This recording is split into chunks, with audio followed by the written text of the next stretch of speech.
ini bicara indikatornya yang contohnya ini ya itu memang jawaban yang normatif, memang ada satu teori dalam pencapaian suatu program dengan indikator yang ada. Spesifik saya menanyakan kalau di contoh yang Bapak sampaikan ini kan spesifik masalahnya adalah contohnya adalah ya itu kelihatan, indikatornya kelihatan, pangan kelihatan.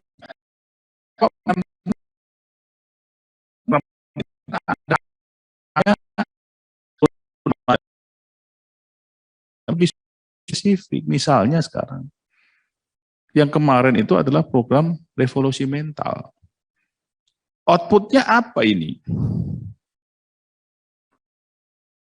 Dan program-program yang seperti itu, yang seperti kita program yang hal-hal seperti itu outputnya apa? Sehingga Bapak itu bisa membuat angkanya itu naik, turun, naik terus, kemudian diperkirakan bahwa tahun depan akan naik dan segala macam. Outputnya di mana?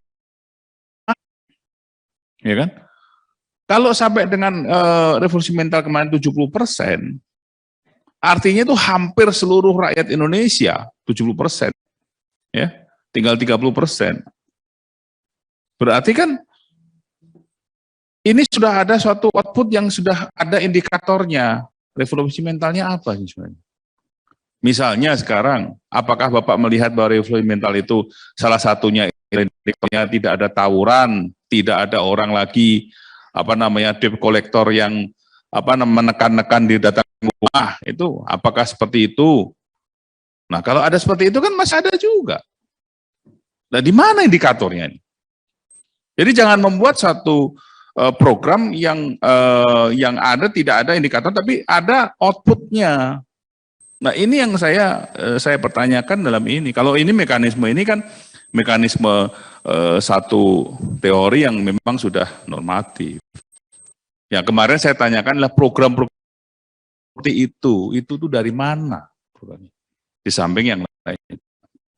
Nah, kemudian terkait yang kedua mengenai masalah ini Bapak mengakui bahwa ternyata kan 65%, bukan 92%.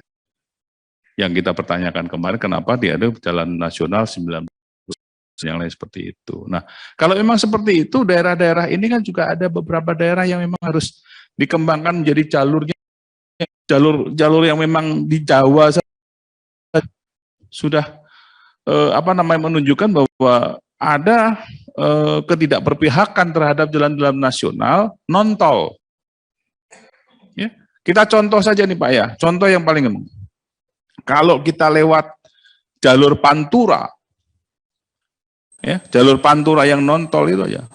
Yang paling parah itu adalah kalau Bapak dari Semarang ke Tuban.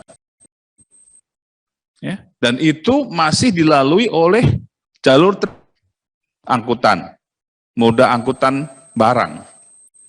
Itu jalan atau belum?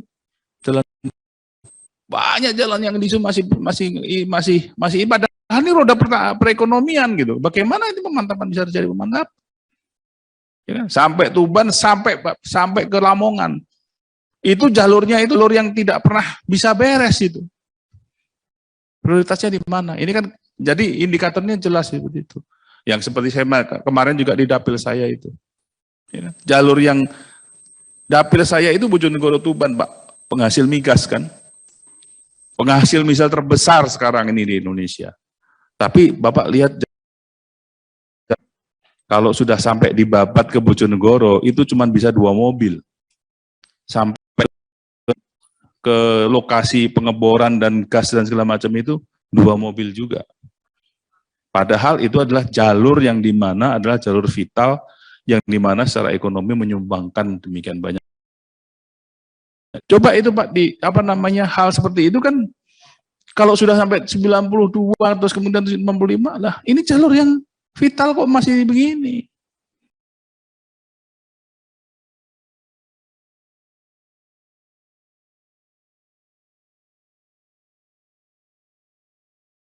Yang menjadi hal yang mesti harus Bapak lihat juga bahwa tim verifikasi itu tim verifikasinya seperti apa, tim yang melihat indikator itu tim apa, sehingga hal-hal seperti ini aja terlewatkan. Jadi ini saya lihat bahwa apa yang Bapak sampaikan ini perlu lagi kita ini sebenarnya memahami masalah indikator.